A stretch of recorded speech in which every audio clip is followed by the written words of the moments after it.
नमस्कार। आकाशवाणी चंडीगढ़ से प्रादेशिक समाचारों के साथ मैं निधि मुंजाल। गृहमंत्री अमित शाह ने कहा है कि राष्ट्रीय सुरक्षा के लिए खतरा पैदा करने वालों को भारत में प्रवेश नहीं करने दिया जाएगा।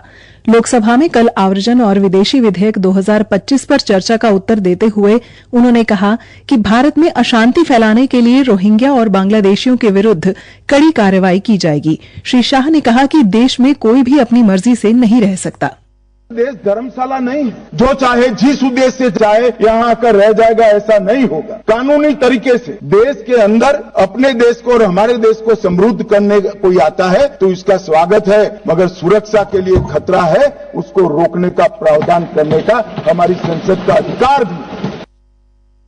गृहमंत्री ने कहा कि आव्रजन और विदेशी विधेयक में देश में प्रवेश करने वाले प्रत्येक विदेशी पर नजर रखने के लिए एक विस्तृत और संरचित प्रणाली स्थापित करने की व्यवस्था की गई है। जो देश को विकसित करने के लिए आते हैं, व्यापार के लिए आते हैं, शिक्षा के लिए आते हैं, R&D के लिए आते हैं, वो सबका मैं स्वागत करता हूं। और सुरक्षा को जो खतरे में डालेंगे उन पर हमारी कड़ी नजर भी होगी, निगरानी भी। तो दोनों दृष्टि से मान्यवर ये बिल एक प्रकार से हमारे सभी उद्देश्यों की परिपूर्ति करने वाला है।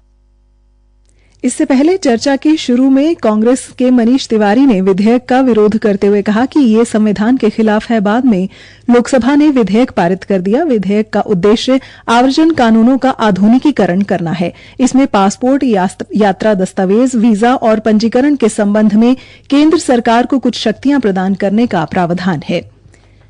गृह और सहकारिता मंत्री अमित शाह ने घोषणा की है कि सरकार सहकारी टैक्सी सेवा शुरू करेगी।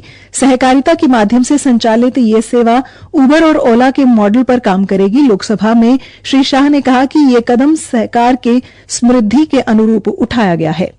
3.5 साल में सहकारिता मंत्रालय ने दिन रात एक करे और कुछ ही महीनों ओला उबर जैसी एक बहुत बड़ी कोऑपरेटिव सहकार टैक्सी आने वाली है, जो 2 व्हीलर की टैक्सी का भी रजिस्ट्रेशन करेगी, जो रिक्शा का भी रजिस्ट्रेशन करेगी और 4 व्हीलर का भी करेगी, और उसका मुनाफा वो ड्राइवर के पास जाएगा।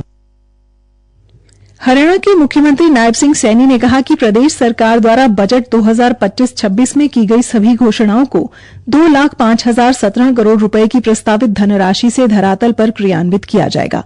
मुख्यमंत्री कल विधानसभा में बजट अभिभाषण पर विपक्ष द्वारा उठाए गए मुद्दों पर प्रतिक्रिया दे रहे थे। श्री नायब सिंह सैनी ने विपक्ष के सदस्यों द्वारा कुछ विभागों का बजट कम करने बारे व्यक्त की गई चिंता पर सदन से अवगत करवाया कि वित्त वर्ष 2014-15 में स्वास्थ्य क्षेत्र का बजट 2,368 करोड़ रुपए था, जो कुल बजट का 3.82% था। वित्त वर्ष 2025-26 में स्वास्थ्य क्षेत्र का बजट बढ़कर 10,540 करोड़ रुपए किया गया है, जो कुल बजट का 5.14% है। इसी प्रकार वित्त वर्ष 2014-15 में कृषि एवं संबंधित क्षेत्र का बजट 2,058 करोड़ रुपए था, जो कुल बजट का 3.32% था। वित्त वर्ष 2025-26 में कृषि एवं संबंधित क्षेत्र का बजट बढ़कर 8,315 करोड़ रुपए किया गया है, जो कुल बजट का 4.5% है। उन्होंने कहा कि वर्तमान प्रदेश सरकार हर परिवार को छत मुहैया करवाने के लिए वचनबद्ध है और इसके लिए इस वर्ष के बजट अनुमान में हाउसिंग फॉर ऑल विभाग के लिए लगभग 2,444 करोड़ रुपए का प्रावधान किया गया है, जो कि वित्त वर्ष 2024-25 के संशोधित अनुमान 605 करोड़ 30 लाख रुपए का 4 गुना है। हरियाणा के मुख्यमंत्री श्री नायब सिंह सैनी ने बजट भाषण में अपने उत्तर में वित्त वर्ष 2025-26 के लिए 11 नए मुख्य संकल्प रेखांकित किए हैं। मुख्यमंत्री ने विधानसभा में पत्रकारों को संबोधित करते हुए कहा कि पिछले 11 वर्षों में हरियाणा ने विकास के नए कीर्तिमान स्थापित किए हैं और 11 साल की विकास यात्रा को इस बजट के माध्यम से 3 गुना रफ्तार दी गई है। उन्होंने कहा कि सदन में विपक्ष खानापूर्ति कर रहा था, उनके पास कोई मुद्दा नहीं था। पिछले 11 वर्षों में प्रधानमंत्री नरेंद्र मोदी के नेतृत्व में हरियाणा में पिछला एक दशक सुखद बदलाव का साक्षी रहा है। प्रदेश में क्रांतिकारी बदलाव हुए हैं।